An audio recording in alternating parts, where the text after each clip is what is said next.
여러분이 생각하는 잘 풀린 인생은 어떤 건가요? 아마 우리가 마음속으로 은근히 부러워하는 인생은 이런 모습이지 않을까요?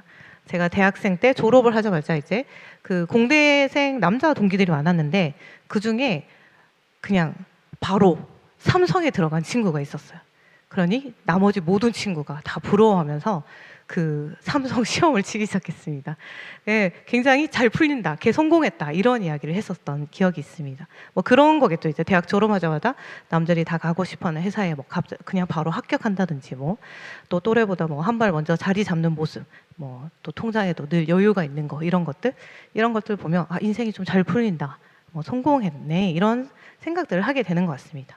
그래서 아 저렇게 막힘없이 술술 풀리는 게 아 진짜 형통하구나 이런 결론을 내리게 되는 것 같습니다.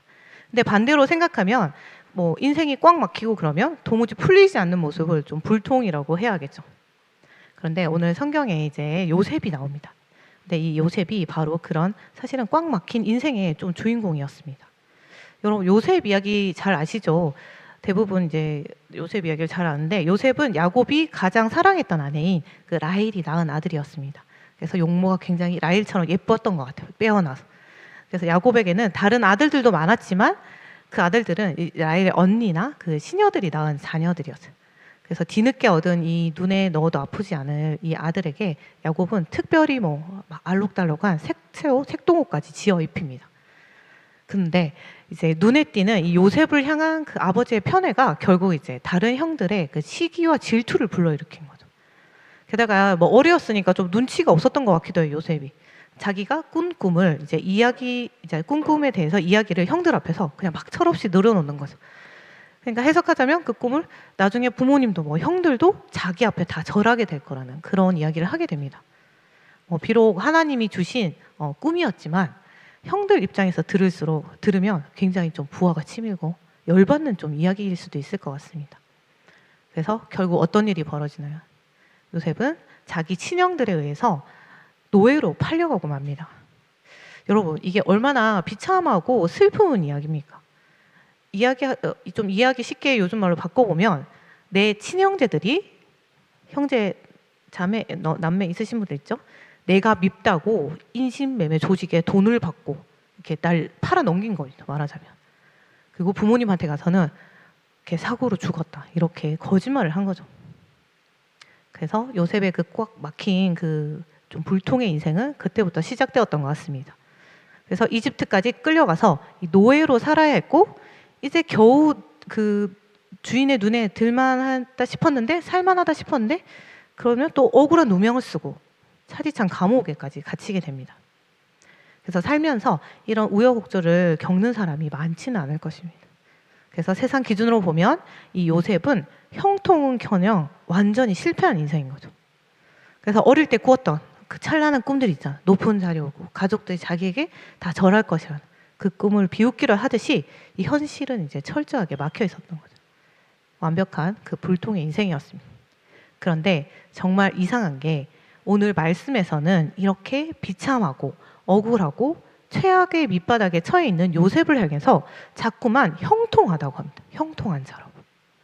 아니 여러분 어떻게 그 노예 시장이 그리고 차디찬 그 감옥이 형통의 자리가 될 수 있을까요? 아니 우리 같았으면 만약에 내 형제 자매가 나를 팔아서 그렇게 됐다 하면 왜 나에게만 이런 일이 생기나, 그리고 얼마나 슬프고 비참하고 그냥 죽고 싶을 수 있을 것 같습니다. 그리고 무기력해질 수도 있을 것 같고. 그런데 바로 이 도무지 어울리지 않는 이 상황 속에서 이제 오늘 성경에서 말하는 성경은 세상이 말하는 그 조건이 아니라 하나님 말하시는 그 진정한 형통이 무엇인지를 우리에게 보여주고 있는 것입니다. 근데 여러분 이 진정한 형통이 무엇인지 좀 알기 전에 한 가지 기억해야 될 사실이 있습니다. 인생에서 우리가 어려움과 고난을 마주치게 되는데 그 고난이 우리가 예수를 믿는다고 해서 막 갑자기 마법처럼 한순간에 사라지지 않는다는 사실입니다. 뭐 대부분의 기독교인들은 이 신앙생활을 하면서 이런 기대를 하긴 하겠죠. 근데 오늘 요셉을 보면 분명히 하나님이 그와 함께 한다고 말하는데 그의 노예라는 그 신분은 풀리지가 않습니다. 하나님이 함께 하셨는데도 그 감옥 문이 막 열리고 그런 일이 없죠. 오히려 상황은 갈수록 더 나빠집니다. 그 유혹을 보디발 아내의 유혹을 이제 믿음으로 보란 듯이 이겨냈더니 돌아온 대가가 감옥인 거죠. 그래서 하나님 말씀대로 옳은 일을 했는데 엄청난 손해를 본 것입니다. 신앙적으로는 봤을 때 가장 훌륭하게 행동했지만 그의 인생은 그때 가장 밑바닥으로 떨어진 거죠. 그래서 여러분 우리의 인생에도 그런 고난이 계속 올 때가 있습니다. 내 힘으로 도무지 막을 수 없는 그런 일들이 있죠. 그래서 뭐 이력서 넣어도 잘 안 될 때가 있고 뭐 끝이 보이지 않는 시험도 막 계속 치러야 될 때가 있고 피말리는 경쟁을 계속 해야 될 때도 많습니다.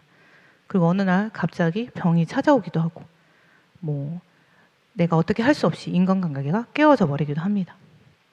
그리고 뭐 이유도 모른 채 어쩔 땐 요즘에는 이제 뭐 하나씩 마음이 가라앉는 것 같고 우울해지고 번아웃도 오고 여러 가지가 있죠. 뭐 싫다고 해서 내 마음대로 이런 고통을 지워버릴 수 있는 뭐 그런 편리한 그런 지우개 같은 게 우리에게 없는 것입니다.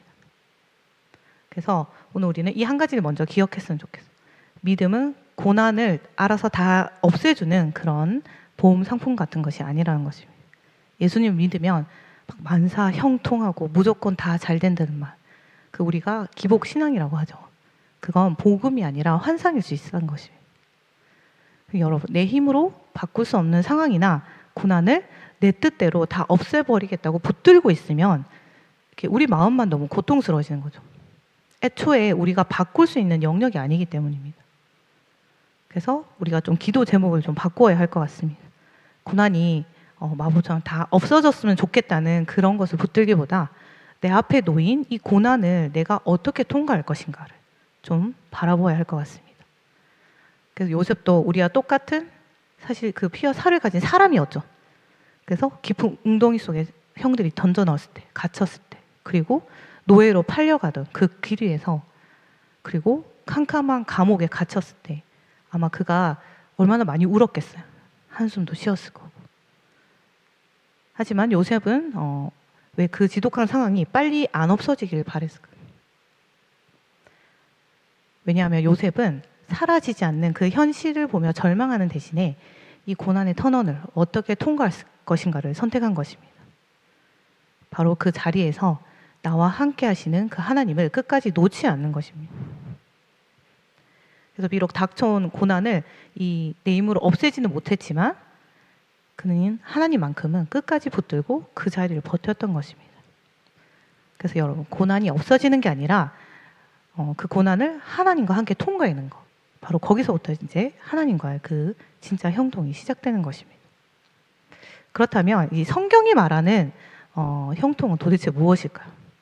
고난이 우리 삶에서 사라지지 않는 것이라면 어떻게 노예로 사는 사람, 감옥에 갇힌 죄수를 형통하다고 부를 수 있던가? 창세기 39장 2절과 23절 한번 같이 읽을게요. 같이 읽겠습니다. 여호와께서 요셉과 함께 하심으로 그가 형통한 자가 되어 그의 주인 애굽 사람의 집에 있으니 간수장은 그의 손에 맡긴 것을 무엇이든지 살펴보지 아니하였으니 이는 여호와께서 요셉과 함께 하심이라. 여호와께서 그를 범사에 형통하게 하셨다. 여러분, 이 39장에 형통이라는 단어가 꽤 많이 나옵니다. 이 형통은 히브리어로 찰라흐라고 하는 단어인데 그 단어가 좀 흥미로운 게 이제 보통 형통이라고 하면 우리가 아무 일 없이 평탄하게 잘 되는 거, 뭐 걸림돌 없이 막 술술 잘 풀리는 이런 걸 떠올리잖아요. 하지만 여기서 말하는 이 찰라는 이보다 좀 더 생생하고 역동적인 그런 좀 다른 의미가 있습니다. 바로 뭐냐면 앞으로 힘차게 밀고 나간다는 것. 그리고 그런 이미지가 있어요. 가로막은 벽을 좀 뚫고 전진하는 그런 이미지가 있습니다. 그래서 실제로 성경을 보면 이 단어가 어디에 쓰였냐면 구약의 그 삼손이나 사울 왕에게 여호와의 영이 강하게 임하셨을 때 그때 쓰였습니다. 그래서 하나님의 능력이 그들을 뒤에서 이렇게 힘껏 밀어붙일 때 쓰였다는 것이죠. 그러니까 형통은 가만히 멈춰서 있는 그 잔잔한 평온함이 아니라 무언가를 뚫고 거침없이 앞으로 나아가는 그런 그림이 있는 것입니다. 그래서 우리가 여기서 진짜 놓치지 말아야 할 사실은 이 찰나란 형통이란 것은 이 거대한 벽을 뚫고 전진하게 만드는 그 힘의 주체가 누구냐가 관련이 있다는 거예요. 그래서 창세기 39장 3절과 23절 함께 볼게요. 같이 읽겠습니다. 또 여호와께서 그의 범사에 형통하게 하심을 보았더라. 여호와께서 그를 범사에 형통하게 하셨더라. 여러분, 이 형통하게, 요셉을 형통하게 한 주체는 하나님이십니다. 바로 여호와 하나님. 요셉을 형통하게 만든 것은 요셉 자신이 아니라 하나님이 그렇게 하신 주체라는 것입니다. 그래서 아까 말했듯이 고난은 결코 요셉을 비껴가지 않습니다. 그렇다고 요셉이 뭔가 멘탈이 엄청 강하고 능력이 뛰어나서 그런 것이 아니라는 거예요. 그리고 요셉이 능력이 좋아서 이 살림을 막 잘하니까 주인이 보고 좋아해서 형통해진 것이 아니라는 거예요. 여호와께서 요셉과 함께 하셨기 때문에, 여호와께서 그를 형통하게 하셨기 때문에, 이게 이방인 그 주인의 눈에도 보이는 것입니다. 그래서 요셉은 이 노예라는 그 절망의 벽에 갇혀서 주저앉지 않았던 거예요. 하나님이 뒤에서 밀어주신 힘으로 그 벽을 뚫고 묵묵히 이제 나아갔던 거죠. 그리고 처음에는 마침내 그 보디발 집, 자기 주인의 집 전체를 맡아 다스리는 그 총무 같은 역할을 하게 됐습니다. 그리고 거기서 끝난 게 아니라 나중에 누명을 쓰고 감옥에 갇혔을 때도 마찬가지였어요. 그 본문 23절을 보면 간수장이 요셉에게 다 맡기고 아무것도 살펴보지 않았다고 합니다. 그리고 그 이유를 이렇게 말해요. 이는 여호와께서 요셉과 함께 하심이라. 여호와께서 그를 범사에 형통하게 하셨더라. 요셉이 처세를 잘해서 감옥에서 출세한 게 아니라 하나님이 그와 함께 하시며 뚫고 나갈 힘을 공급하셨기 때문에 이제 감옥에서 그 모든 재반 사무도 처리하는 자가 된 것입니다. 그래서 결국 고난이 요셉을 삼킨 것이 아니라 그 하나님이 이 요셉을 붙들고 그 고난을 뚫고 나가게 하신 거죠. 그래서 오늘 우리 이 시간에 우리의 기도의 방향을 한번 다시 점검해 보았으면 좋겠습니다. 우리 늘 많이들 이야기하죠. 하나님, 내 앞을 가로막고 있는 이 거대한 벽 좀 치워주세요. 이 힘든 상황을 빨리 없애주세요라고 많이들 기도하게 됩니다. 근데 그 기도가 잘못되었다는 건 아니에요. 왜냐하면 사도 바울도 막 자기 병 있는 거 몸 지독한 가시 좀 거두어달라고 하나님께 간절히 계속해서 기도하기도 합니다. 환경이 바뀌기를 구하고 이 힘든 상황이 지나가기를 구하는 것은 좀 너무나 자연스러운 기도이기도 합니다. 하지만 우리의 기도가 오직 그거 하나뿐인 것이 되어버릴 때는 이제 우리는 너무나 쉽게 지치고 낙심하게 된다는 것.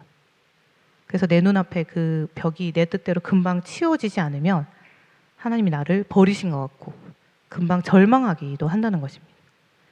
왜냐하면 내 힘으로는 그 벽을 깰 수 없기 때문입니다.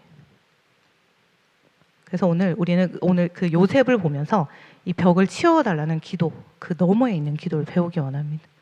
내 앞에 벽이 치워지든 그대로 남아있든 나와 함께 하시는 그 하나님이 끝까지 함께 해달라는 그런 기도입니다.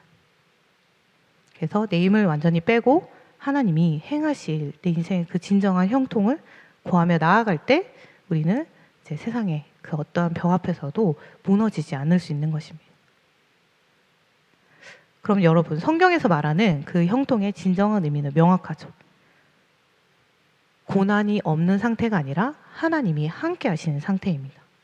그래서 문제가 사라지는 게 아니라 그 문제 한복판에 나를 이렇게 밀어붙이시는 하나님이 함께 계시는 거예요. 그렇다면 하나님이 함께 하실 때 우리 삶에는 도대체 구체적으로 어떤 일이 일어날까? 왜 하나님이 함께 하심이 우리에게 형통이 될 수 있을까요? 첫 번째는 하나님이 함께 하시면 죄를 이깁니다. 우리가 뚫고 나가야 할 첫 번째 벽은 죄의 벽인 거죠. 39장 9절을 보면 그 보디발의 아내가 날마다 요셉을 유혹합니다. 한두 번이 아니었죠. 그래서 10절은 그것이 거의 매일이었다고 합니다. 그래서 이 혈기왕성한 젊은 나이에 아무도 보는 사람이 없는 공간에서 거절하면 당장 위험해지지만 한번 눈 감고 그냥 응하면 그 주인에게 응하면 인생이 편해지는 그런 상황이었어요. 그래서 모든 조건이 그냥 타협해 그냥 이렇게 속삭이는 그 자리에서 요셉이 이렇게 말합니다. 39장 9절 말씀 같이 볼게요. 같이 읽겠습니다. 이 집에는 나보다 큰 이가 없으며 주인이 아무것도 내게 금하지 아니하였어도 금한 것은 당신뿐이니 당신은 그의 아내임이라. 그런즉 내가 어찌 이 큰 악을 행하여 하나님께 죄를 지으리까. 여러분, 여기서 보면 굉장히 흥미로운 사실이 그 집에서 신분상 누가 진짜 자유인이었나요? 보디발의 아내였어요. 반대로 노예는 요셉이었어요.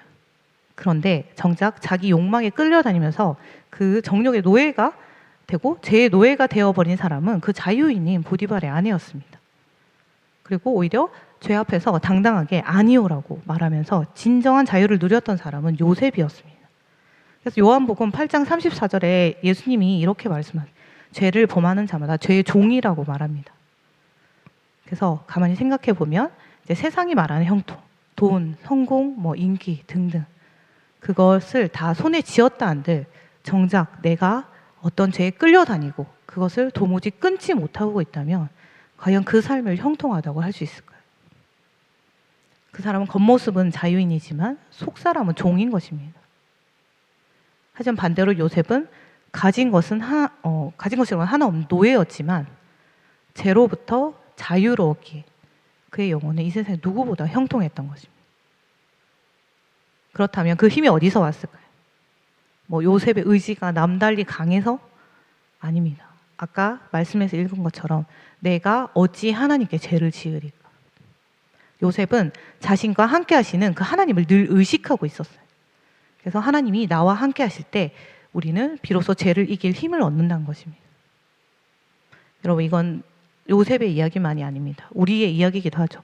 요셉은 10대 청년이었고 그가 뚫고 나온 벽은 다름 아닌 성적인 유혹, 도덕적으로 타협하라는 유혹이었습니다. 오늘 우리가 매일같이 그 핸드폰 화면 앞에서 사람과의 관계 속에서 아무도 없는 혼자만의 시간에 치르는 그런 싸움인 것입니다. 똑같은 싸움인 것입니다. 그래서 아무도 보지 않는 그 자리에서 이 정도쯤이야 괜찮아라고 속삭이는 그 순간에 우리도 요셉처럼 말할 수 있어야 하는 거죠. 하나님이 지금 나와 함께 계시는데 내가 어찌 그럴 수 있겠는가. 여러분 두 번째, 하나님이 함께 하시면 그분의 인도하심대로 가게 됩니다. 말하자면 두 번째는 환경의 벽을 뚫고 가는 거죠. 세상의 형통과 성경의 형통이 여기서 큰 차이가 납니다. 세상에서 말하는 형통은 내 때로 환경이 풀리는 것. 하지만 말씀에서 말하는 형통은 하나님 뜻대로 내가 인도받는 것입니다. 요셉을 다시 보면 요셉이 구덩이에 갇히고 노예로 팔려가고 감옥에 갇히고 그가 가고 싶어서 제 발로 막 들어간 길이 단 하나도 없습니다. 누가 봐도 길을 완전히 잃어버린 사람이었죠.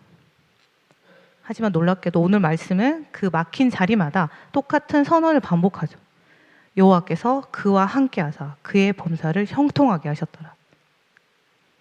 근데 더 흥미로운 것은 그 형통을 요셉 혼자만 느낀 게 아니라는 점입니다. 39장 3절을 다시 한번 볼게요. 같이 읽겠습니다. 그의 주인이 여호와께서 그와 함께하심을 보며 또 여호와께서 그의 범사에 형통하심을 보았더라. 하나님께서 요셉을 이 형통하게 하시는 것이 하나님을 알지도 못하는 이방의 주인의 눈까지 분명하게 드러났던 것입니다. 그래서 함께 하시는 하나님은 요셉을 세상이 볼 때는 불통의 자리였던 그 삶의 자리에서 성실하게 누구보다 탁월하게 일하는 사람으로 이렇게 하나님이 빚어가신 것입니다. 그렇다면 요셉을 인도하심의 그 끝은 어디였나요? 나중에 훗날 요셉이 자기를 팔았던 형들 앞에서 이제 그 나라의 이집트의 총리가 되어서 이렇게 고백합니다. 함께 읽을게요. 창세기 45장 7절에서 8절 말씀 먼저 읽을게요. 같이 읽겠습니다. 하나님이 그 큰 구원으로 당신들의 생명을 보존하고 당신들의 후손을 세상에 두시려고 나를 당신들보다 먼저 보내셨나니 그런즉 나를 이리로 보낸 이는 당신들이 아니요 하나님이시라. 하나님이 나를 바로에게 아버지로 삼으시고 그 온 집에 주로 삼으시며 애굽 온 땅의 통치자로 삼으셨나이다. 그리고 창세기 50장 20절도 같이 읽을게요. 당신들은 나를 해하려 하였으나 하나님은 그것을 선으로 바꾸사 오늘과 같이 많은 백성의 생명을 구원하게 하시려 하셨나이다. 여러분 길을 완전히 잃은 줄만 알았던 그 모든 고난의 순간들이 사실 단 한순간도 하나님의 그 인도하심에서 벗어난 적이 없는 길이었다는 것입니다. 그 구덩이도 노예의 집도 그 어두운 감옥도 이 전부 다 한 민족을 구원하시는 그 자리로 데려가시는 그 하나님의 뭐 세밀한 인도하심이 있었다는 거예요. 여러분 이것이 형통이라는 것입니다. 내가 지금 어디로 가는지 몰라도 이 나와 함께 걸어가시는 그분이 길을 정확히 아신다는 거예요. 그래서 로마서 8장 28절 같이 읽어볼까요? 우리가 알거니와 하나님을 사랑하는 자, 곧 그의 뜻대로 부르심을 입은 자들에게는 모든 것이 협력하여 선을 이루느니라. 환경의 벽이 앞을 가로막아도 함께 하신 하나님은 그 벽마저 뚫고 우리를 선한 목적지까지 반드시 데려가신다는 겁니다. 여러분, 왜 하나님의 임재가 곧 형통인가요? 함께 하시는 하나님이 안으로는 내 죄의 벽을 뚫게 하시고 밖으로는 내 환경의 벽을 뚫고 하나님의 뜻하신 자리로 인도하시기 때문입니다. 이 일들은 전부 다 하나님이 함께 하심으로 가능한 것입니다. 그래서 노예도 죄수도 함께 하시는 하나님 안에서는 가장 형통한 자였습니다. 여러분, 이제 말씀을 맺겠습니다. 여러분, 요셉과 함께 하셨던 그 하나님이 이제는 성령으로 우리 안에 계십니다. 하지만 여러분, 우리를 붙들고 이제 고난을 뚫고 가게 하시는 하나님의 목적은 우리를 단 한 사람만 구원하는 것에 멈추지 않습니다. 그래서 우리가 놓치지 말아야 할 사실은 요셉이 누린 이 형통이 결코 혼자 자기만 잘 먹고 잘 사는 것으로 끝나지 않았다는 점을 기억해야 합니다. 오늘 말씀에 39장 5절을 보면 요셉 한 사람 때문에 주인 보디발의 집 전체와 밭의 모든 소유까지 복을 받았습니다. 훗날에 요셉이 애굽의 총리가 된 것도 개인의 출세가 거기서 끝난 것이 아니라 극심한 기근 속에서 생명을 구하시려고 하나님 보내신 것이었습니다. 그래서 우리는 여기서 이 형통의 의미를 더할 수 있는 것입니다. 진정한 형통이라 내 삶이 하나님의 그 구원 사업과 연결되어서 나를 통해서 내 주변이 하나님의 복을 누리게 되는 과정 그 자체인 것입니다. 내가 안의 죄를 이기고 밖의 환경을 돌파하는 최종 목적지는 결국 영혼을 살리는 데 있습니다. 나를 통해서 내 가정, 내 일터, 내 친구들, 많은 사람들이 하나님의 복을 맛보게 하는 것, 이를 통해서 그들이 하나님을 보게 되는 것, 이 복의 통로로 살아가는 과정 전체가 진정한 형통인 것입니다. 그래서 여러분, 우리의 삶의 목적은 그저 이 세상에서 적당히 풍족하게 살면서 살아남는 것이 아닙니다. 고난 속에서도 하나님과 동행하면서 힘들어하는 주변 사람들을 살려내는 데 있습니다. 그렇게 이번 한 주간 기도할 때 이 상을 어떻게 빨리 없애지가 아니라 하나님, 이 자리에서 저를 어떤 사람으로 빚으시겠어요? 그리고 저를 통해 누구에게 그 복을, 하나님 복을 흘려내 보내기를 원하십니까? 그러니 하나님, 나와 함께 해주세요. 여러분, 눈앞에 벽을 보면서 그래서 낙심하지 마시기 바랍니다. 우리 안에 살아계신 예수 그리스도로 인해서 우리는 결코 그 벽에 갇히지 않습니다. 나와 동행하시는 그 예수님의 손을 붙잡고 이 죄와 환경의 벽을 뚫어내면서 이번 한 주도 이 주변을 살리는 진정한 형통함을 누리는 여러분이 되시기를 예수님으로 간절히 축원합니다.